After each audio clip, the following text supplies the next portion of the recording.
Hello నమస్తే, నేను Ashok. Welcome to reality check. ఈరోజు మాజీ ముఖ్యమంత్రి జగన్మోహన్ రెడ్డి విజయవాడ భవానీపురానికి సంబంధించి ఫ్లాట్లు కూల్చేసినటువంటి బాధితుల దగ్గరికి వెళ్ళారు. వాళ్ళందరితో కూడా మాట్లాడుతూ వచ్చారు. రాష్ట్ర ప్రభుత్వం కొంతమంది వ్యక్తులు ఆ భూమిని కబ్జా చేయడం కోసం అక్కడ ఉన్నటువంటి బాధితులందరినీ కూడా ఇల్లు పగలగొట్టి మరీ వాళ్ళని రోడ్డు మీద నిలబెట్టారంటూ కూడా మాట్లాడుతూ వస్తున్నారు. దాంతోపాటు మెడికల్ కాలేజీల ప్రైవేటీకరణ మీద కూడా ఉద్యమం చేస్తున్నటువంటి వైసీపీ పార్టీ 18వ తారీఖున గవర్నర్ని కలవనున్నారు. గవర్నర్ని కలిసి కోటి సంతకాలను కూడా గవర్నర్కి ఉన్నారు. ప్రభుత్వాన్ని తీసుకున్నటువంటి నిర్ణయాన్ని 1 కోటి మందికి పైగా ప్రజలు కూడా వ్యతిరేకిస్తున్నారంటూ కూడా మాట్లాడుతూ వస్తున్నారు. ఈ అంశాలన్నీ కూడా పెద్ద ఎత్తున చర్చనీయాంశంగా మారుతుంది. మరోపక్క ఆంధ్రప్రదేశ్ రాష్ట్రానికి సంబంధించి అప్పుల వ్యవహారం కావచ్చు, అప్పులకు సంబంధించిన సిచ్యువేషన్ కూడా డేంజర్ బెల్స్ మోగిస్తూ ఉన్నాయి.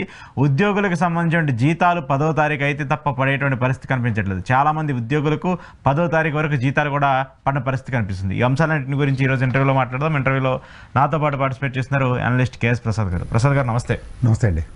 సో ముందుగా ఒక మెయిన్ అంశం ఉద్యోగులకు సంబంధించిన జీతాల మీద పెద్ద చర్చ జరుగుతుంది. ఇప్పుడు చాలా అంతా కూడా విస్తృతంగా విమర్శలు చేస్తున్నారు. వాళ్ళు సంఘాలన్నీ కూడా ఆగ్రహం వ్యక్తం చేస్తున్నాయి.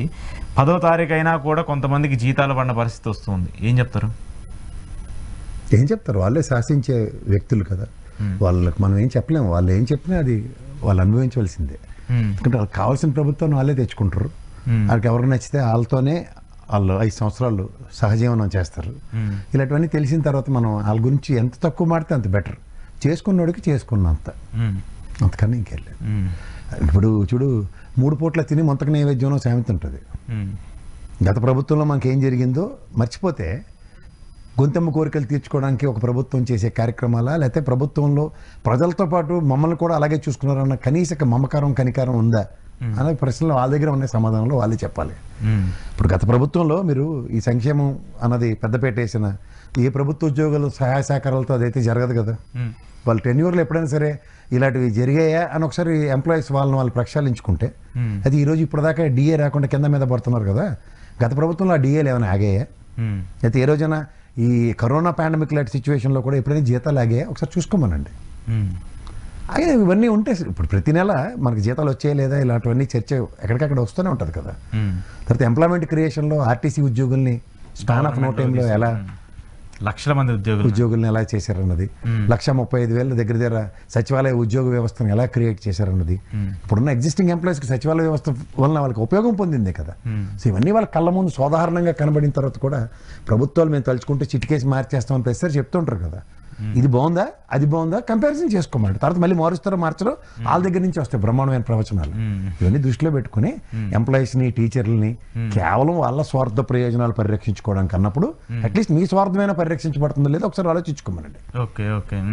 అంటే అట్లీస్ట్ అంటే ఎవడైనా 30 రోజులు పని చేస్తే జీతం రావాలి, ఆ జీతమైనా వచ్చి తగలాడుతుందో లేదో చూసుకోమనండి. రావట్లేనప్పుడు ఇంకా మీరు ఆర్తపల్లాలు పెట్టి వీరుడు సూర్యుడు ధీరుడు అని మాట్లాడకుండా మాకే అభ్యంతరం లేదు. వీరుడు సూర్యుడు అని కావాల్సింది. గతంలో ఇవ్వలేదు, టీఏలు ఇవ్వలేదు, జీఏలు ఇవ్వలేదు గొడవ చేశారు. ఇప్పుడేమో అసలు సంవత్సరానికి ఇవ్వాల్సినటువంటిది ఇవ్వట్లేదని చెప్పి అదొక ఉద్యమం. ఓ పక్క మళ్ళీ మేము ఉద్యమానికి కాల్ చేస్తున్నామని చెప్పి అంగన్వాడీలందరూ రోడ్ల మీదకి వచ్చి గొడవలు ఇన్ని చేస్తున్నప్పుడు, అంటే ప్రభుత్వం మేము అంతకంటే ఎక్కువగా ఇస్తామని చెప్పేసి నట్టేట మోసం చేస్తున్నట్టు కనిపిస్తున్నా కూడా వాళ్ళు రియాక్షన్ ఎందుకు రావట్లేదు? ఇప్పుడు సిపిఎస్ రద్దు మీద పెద్ద ఇష్యూ చేశారు కదా. సిపిఎస్ రద్దు బదులు దానికి ఆల్టర్నేటివ్ క్రియేట్ చేసి ఇచ్చారు కదా. దేశంలో ఎక్కడ సిపిఎస్ ఎలా తగలడుతుందో ఆ పాటు కూడా తెలియకుండా ఎంప్లాయీస్ యూనియన్లు దేనికి ఎవరిని వద్దించడానికి, వాళ్ళ సమైక్య ఉద్యమం ఖద్దరు చెట్లు రాజకీయ పదవులు పొందడానికి అయితే చెప్పండి. నాకు దాని గురించి సంఘాలతో మాడవలసిన అవసరం నాకైతే లేదు. చేత ఇదంతా టైం వేస్ట్, వాళ్ళకి మాకు టైం వేస్ట్. వీళ్ళ మీద పెద్ద పెద్ద చర్చలు పెట్టడం, లోపల రూపాయి రాక పోక మీద ఏం చెప్పడానికి ఏమి చీఫ్ సెక్రటరీ కానీ ఇళ్ళ వాళ్ళు ఎవరైనా బయటకు వచ్చి చెప్పాలి కదా. ప్రిన్సిపల్ సెక్రటరీ నిదానంగా చెప్పాడు కదా ఆ రోజు. రెవెన్యూ ప్రిన్సిపల్ సెక్రటరీ ఏమన్నాడు, 48 hours ఎలర్ట్ వచ్చినా మేము రియాక్ట్ అవ్వలేదులేండి. ఇరిగేషన్ శాఖ అతను గ్యాప్ ఉందా మీకు? మర్చిపోయారా? ఎందుకంటే వాళ్ళ ఇష్టం, వాళ్ళు శాసిస్తారండి. ప్రభుత్వాలు మార్చే స్థాయి ఉంది వాళ్ళ దగ్గర, మీ దగ్గర ఉండదు. మనం ఆఫ్టర్ ఆల్ ప్రజలు అండి, ఓటు వేస్తాం అంతే. ఆ ఓటు ఎటు కావాలంటే అటు మార్చగలిగే సామర్థ్యం వాళ్ళ దగ్గర ఉంది. వాళ్ళు తలుచుకుంటే ప్రభుత్వాలు మారిపోతాయి, వాళ్ళే చెప్తారు. సరే, ఈ మెడికల్ కాలేజీల అంశం 1 కోటి సంతకాలను తీసుకుని రేపు జగన్మోహన్ రెడ్డి కలవబోతున్నాడు. ఇది ఒక వైబ్రెంట్గా తీసుకెళ్తుంది జగన్మోహన్ రెడ్డి మెడికల్ కాలేజెస్ మీద.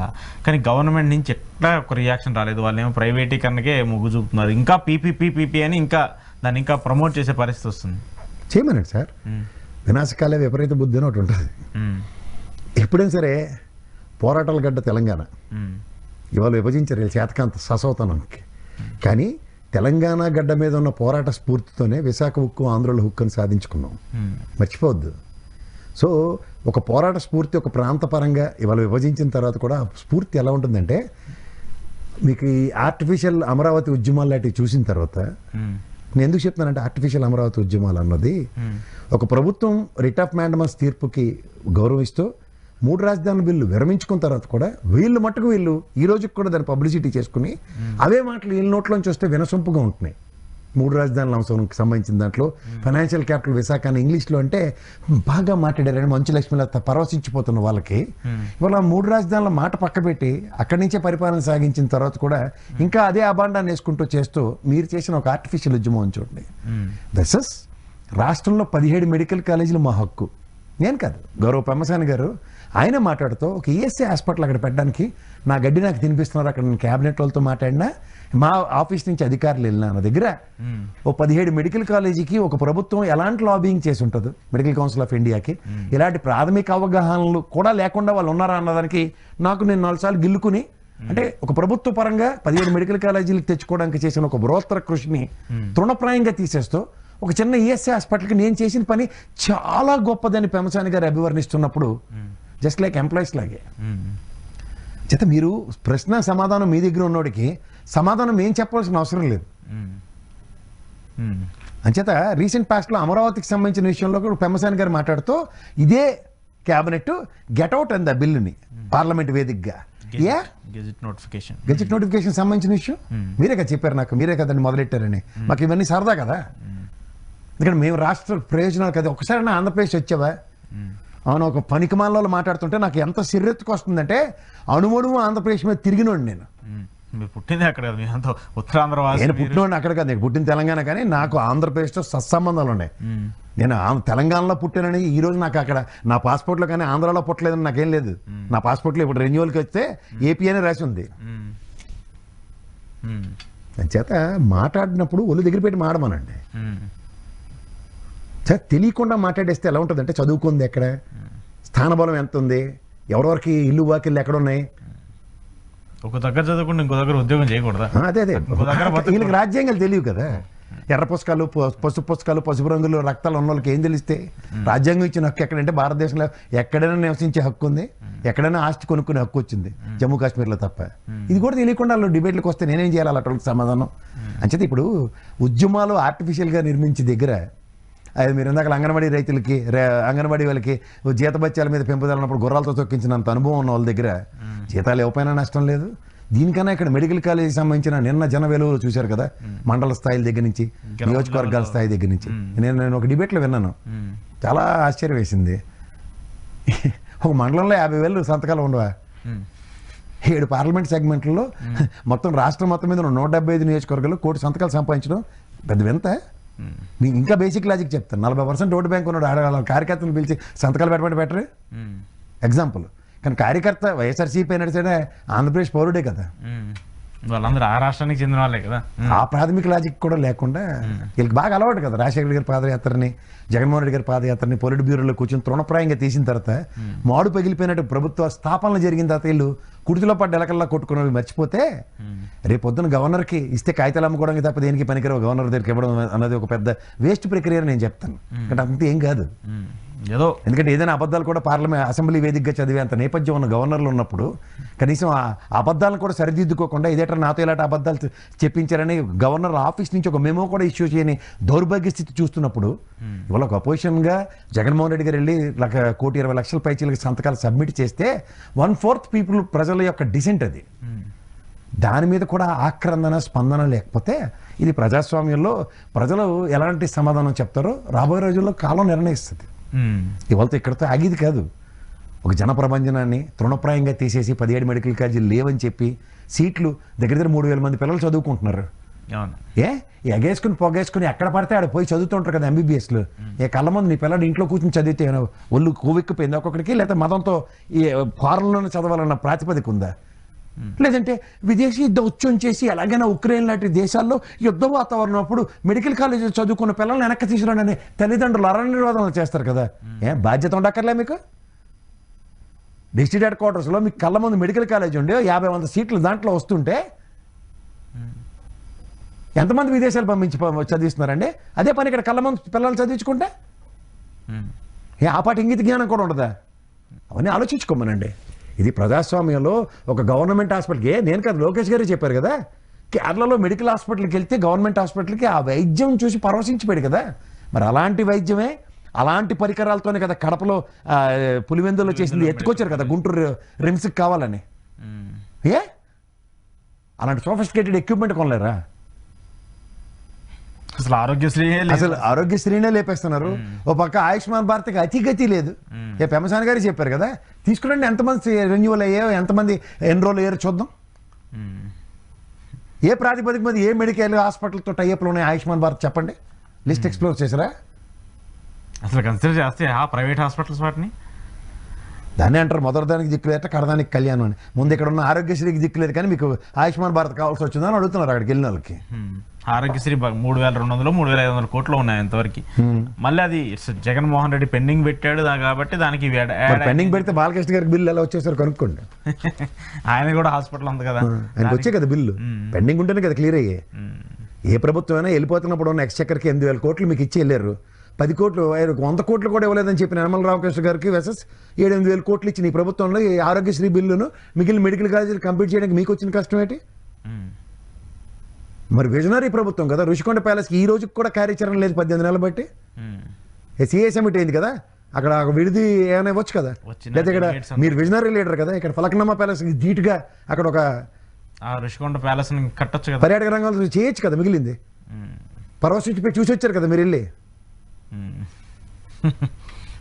ఏదైనా ప్రజల డబ్బుతో కట్టింది, అది ప్రభుత్వ ఆస్తి. ప్రభుత్వ ఆస్తి అని చెప్పేసి ఒప్పుకున్నారు కాబట్టి దాన్ని ఇంకా అభివృద్ధి చేయడానికి ఒప్పుకున్న తర్వాత కూడా ఇంకా ఆలోచిస్తున్నాం. అవునా నిజమా అని ఆశ్చర్యపోతున్నారట.